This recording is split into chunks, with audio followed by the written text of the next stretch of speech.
What's going on, everybody? Welcome to the Taurean Rain Reloaded channel. If you are new, please be sure to go ahead and hit that subscribe button. Make sure you also click that bell to be notified whenever I upload a new video or go live. Have your notifications set to all on your mobile devices as well. Be sure to also like, comment, and share this content on your various social media platforms. Before I actually get started with this story right here is so extremely graphic that if you have any small children around, I would highly suggest that you remove them from the room or anywhere where they can hear the sound of my voice, because this story right here has to go in at least the top 10 most wildest stories that I have talked about on my channel all year, and it's only July. We are only in the second half of 2022. So we still have a few more months left until the new year, until 2023. But this story right here, I tried to refrain from doing it, but then I came across a video that I'm not going to play on here. I'm not even going to share the link. By the time y'all actually see this video, you'll probably have already seen what I'm talking about. So in this picture, you have an individual, this sick psycho of a doctor, whose name is Giovanni Quintella Bezerra, who is 32 years of age, who was arrested, and rightfully so. And to be honest, he needs more than just to be arrested. And I'm almost certain where he's at, he's most likely going to get his ass handed to him on a platter. This guy is an anesthesiast who was performing or helping to perform a C-section on this woman. Now, to my knowledge, this woman was a black woman, and I actually saw like the side of her neck, because when you're going into surgery, they put the cap on you. There's no clothing on. So she was having a C-section being done on her, and this guy literally did the unthinkable. This guy literally, first off, he looked around to see if anybody was watching, because he was standing behind her where they have the curtain up where only the doctors in front can actually, see what's in the front, and he's in the back. He looked around, he tilted her head, or her head was tilted to the side. Then he undid his pants, and proceeded to put his Johnson in her mouth while she was getting a C-section. I kid you not, that's exactly what happened. And there's actually a video where it actually shows this actually occurring. Of course, it's blurred out where it's when the act is actually committed, but somebody there recorded that happening. And now it's pretty much made worldwide news, because like I said, this did not happen in the States. This happened in Brazil. This happened to the much more south of us. But I'm going to go ahead now and read the article coming from the Daily Mail. And by the way, this doesn't surprise me, because if y'all been around on my channel for a while, a couple years ago, back in 2019, I did a story about this Hall L couple who adopted this little boy and then castrated him when they tried to do a self-gender reassignment surgery on him to make him into a girl. Of course, he ended up dying, and they sent their ass up the river, and rightfully so. Let me tell you something right now. You don't want to get locked up in a Brazilian jail. I wouldn't want to go there. I don't want to go to prison here. Imagine how their prisons are over there. Like I said, this guy's done. He is done for. D-O-N-E, and rightfully so. But let me go ahead and get into this article. A Brazilian anesthesiast accused of, I'm going to say R-word, violating a sedated woman during a C-section is feared to have carried out 5 similar attacks. So he's done this in the past. This is not his first ride at the rodeo. Giovanni Quintella Bezerra, age 32, he's 1 year younger than me, was arrested in Rio de Janeiro on July 10th after nurses became suspicious of his behavior during 2 C-sections that day and secretly recorded him during a third when they allegedly caught him assaulting the patient. So this guy literally committed the act multiple times in just that one day, but they finally caught him on the third one. Police who were already investigating whether the first 2 patients were attacked now say another 3 women treated on different days have come forward to accuse him of abusing them, bringing the total to at least 6. Bezerra appeared in court for the first time Tuesday, where a judge sentenced him to indefinite detention in solitary confinement while the case is being investigated. That's probably the safest place for him right now, but I'm telling you, once they find him guilty, and they should, he's going to be thrown to the wolves. They are going to eat him alive. He has been locked up at Bangu, Brazil's largest prison complex to the west of Rio, which holds some of the country's most dangerous inmates and has a reputation for violence, where prisoners booed and banged cell bars as he arrived last night. They're pretty much telling you right there what they plan on doing to him. Separately, it was revealed that Bezerra is facing a medical malpractice lawsuit from 2018 before he qualified as an anesthesiologist and was working at a different hospital. Bezerra and another doctor are accused of misdiagnosing a case of swine flu as a urinary tract infection, causing the female patient to fall into a 23-day coma. This guy's a menace. And here I am thinking what he did was the worst. Well, it is bad. This is worse. This is really bad.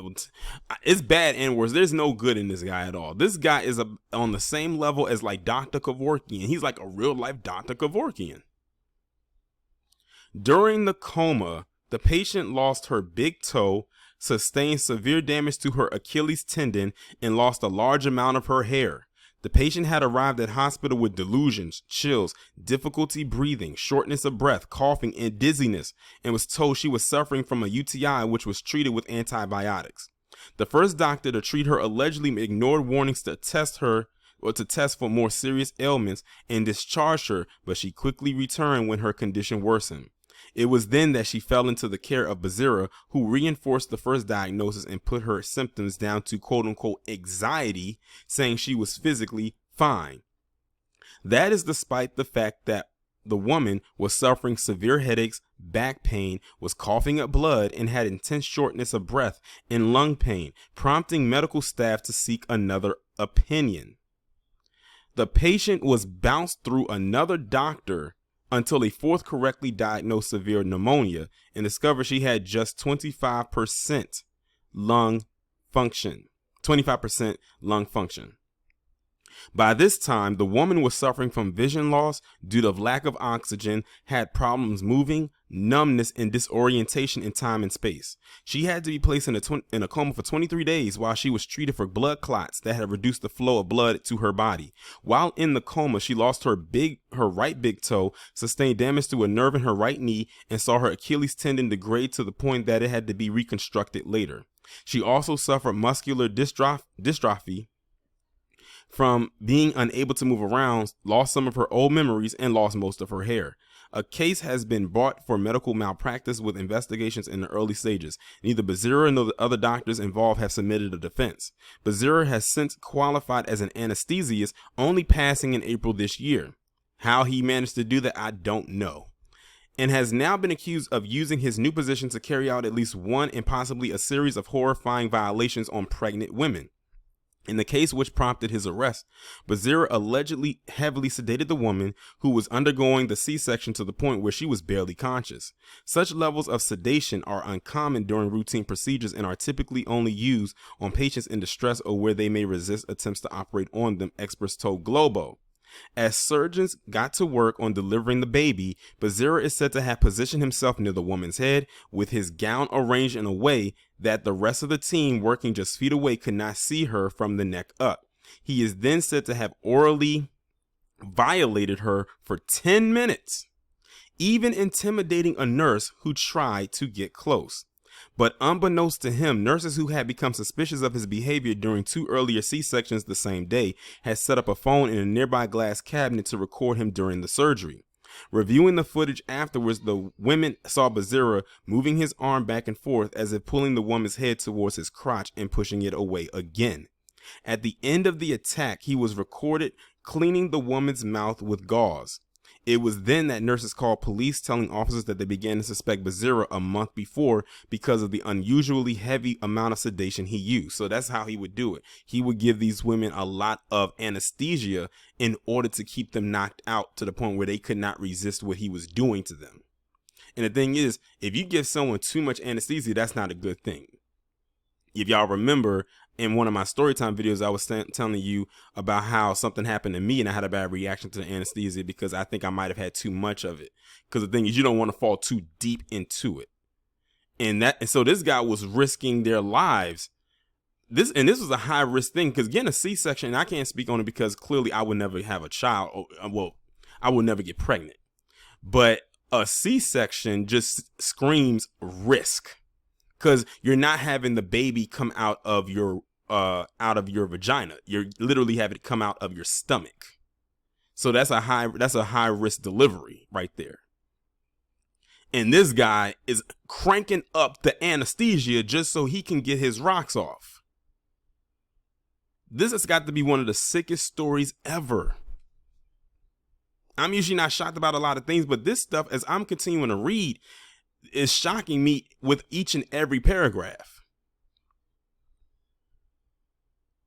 During the 2 surgeries earlier that day, the women said Bezerra's odd habit of positioning himself near the patient's heads had caused further concern. One even claimed to have noticed he was aroused during the procedure. Interviewed later, the woman whose attack was caught on film said she recalled the incident but thought she had been hallucinating. Her husband, who was sent out of the room during the delivery, said he had no idea about the attack until he saw Bezerra on TV after he was arrested. The case instantly made headlines across the country and around the world, prompting 3 more women, including one from a different hospital, to come forward, saying they thought they had been attacked. Officers are now collecting evidence, including the medical gauze Bezerra used to wipe the 3rd patient's mouth, which nurses recovered from the rubbish and which they believe may contain DNA evidence, which means he ejaculated in her mouth. You know what? Let me continue. Vials of sedative used during the surgeries have also been submitted as evidence, and police have seized the doctor's phone. Barbara Lamba, head of the federal police office investigating the case, says Bezerra's pattern of behavior indicates he is likely to be a serial attacker. No kidding. He is resourceful, does not show much concern when committing the crime. There is an abuse of power, she told local media, which means this guy just probably feels so nonchalant about the stuff that he does because it just has come so natural to him. That's why they use that word serial. Whenever there's a term, that term serial in front of, say, killer, or in his case, violator, that means that this is a person who has gotten so used to committing so many bad behaviors, no matter depending on the category they fall into, that it just comes natural to them, to the point where they have no feeling about what they're doing. They don't care about what happens to the person that they're doing it to. Some cases, they are so psychologically damaged that they don't care what happens to them. Well, guess what? We don't care what happens to him either. We actually cannot wait until he gets into the general population that happens or down in that particular prison. Because remember what we said, their prisons down there function a whole lot different and a whole lot rougher than the ones here on a collective level, I should say. She said investigating officers will not be performing a psychological evaluation because the fact that he was able to hold his job is a clear indication he is sane. Well, that's good to know. That means they can speed this process up. Let's avoid calling him sick, she added. Appearing in court for the first time on Tuesday, the magistrate gave a damning verdict as Bezerra was told he will stay in jail indefinitely as cops build their case. The detention will be reviewed every 90 days or every 90 to decide whether more time is needed. In a birth where the woman, in addition to being anesthetized, I hope I'm pronouncing that correctly, gave birth to her child in one of the most important moments of her life. The custodian, using his profession, violates all the rights she had over herself, the magistrate said. The day of her son's birth will be marked by the trauma resulting from the brutal conduct he practiced, which will be remembered on every birthday. Bezerra will be kept in Bangu, Brazil's largest jail complex to the west of Rio, where some of the country's most notorious and high-value prisoners are kept. The prison has a well-worn reputation for both violence and drug use among inmates and is said to be run by the notorious Comanda Vermelha gang. Those locked up there include drug traffickers, murderers, and cartel leaders, with riots in 2004 leaving 30 people dead. The following year, a security official was murdered while on duty there, becoming the 5th to die in 5 years. Bezerra arrived there at 9:15 p.m. on Tuesday evening, watched by TV cameras which captured the sound of inmates booing, banging their cell bars, and jeering at him. Social media posts uploaded by Bezerra before his arrest reveal a vain man prone to bragging who often posted pictures of himself in medical scrubs from inside the hospitals where he worked. I'm here to reap the rewards. Read the captions on one such photograph. Another says, you'll still hear about me. Wait. This guy's a whole sociopath too, and he's a narcissist. Like, did you hear them last things that he said? Those are the last things that he put on his social media accounts before he was taken into that prison, into that jail. Like I said, he has no feelings or remorse for what he did. But I think what got me more so than anything is the details behind not just this story, but the other one he was involved in with that other doctor, with that woman that fell into that 23-day coma when they severely misdiagnosed her. That woman had pneumonia and a whole bunch of other things, and they misdiagnosed and said she was good. That woman lost her toe. She lost her hair. They said she lost some of her memory. Like, this woman, like, literally became physically inept almost overnight because of him and that other doctor. And they allowed this man to become an anesthesiast. And this is what he's been doing on a consistent basis. Now they said it is at least up to 6 women that have made claims that this guy has done something to violate them while they were on the table. But it's just that now they've actually caught him in the act and doing what he did. This guy is one of the worst people on the face of the earth. And we don't even know all the worst people, but this guy is right up there.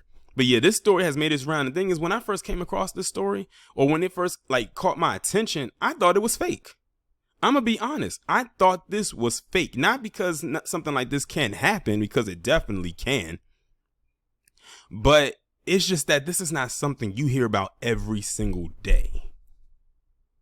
That's more so what it is. It's certain things you hear about all the time, but this is one of them that you don't hear about often. It's not like you're going to hear about this, another case like this happening tomorrow or the next day or every 10 minutes or every hour. This is one of those stories that kind of pops up like once every blue moon. But when you hear about it, you can't stop thinking about the sordid details about this type of narrative. And like I said, it's scary because you have other people out there that are just like this. I can't even bring myself to say guy, this thing, this being, this entity that you see right here on your screen. That is some wild shit. It really is. But I hope that this woman and all the other women that he violated get a nice little payday out of him. And preferably out of him, like take it, like garnish the rest of his payments, like all of it. I don't care if they got to clean out his entire bank account, get it all, because where he's going, it's not like he's going to be able to use it. And I hope he gets a life sentencing. And honestly, even if he does, something tells me he won't live very long to actually see a good chunk of that sentencing. And rightfully so. I don't have to ask the people down there in that prison to make it do what it do, because based on what I read, it seems like that's going to happen regardless.